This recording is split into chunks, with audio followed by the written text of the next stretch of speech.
They do not make your house hotter. Black shingles, while they may from the top side absorb heat, and from the top of your house, it can raise the temperature a little bit. It has very little to do with the heat inside your home, assuming that the attic is properly ventilated and insulated. So really the people worry about using the darker shingles on their homes, and I don't want my energy bills to increase, or they don't want their home getting too hot in the summer.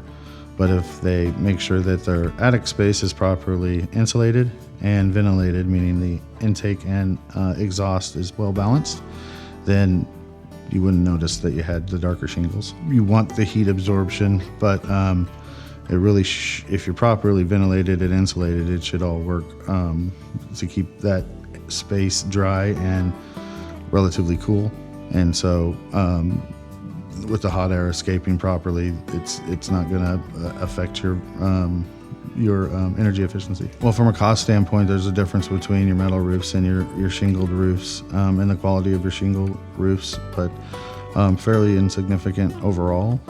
I mean, there's some premium brands on either side that you pay more for, but they're pretty comparable. And now for energy efficiency, it really does have to do with your substrate and your attic space, and so not really an insulating factor.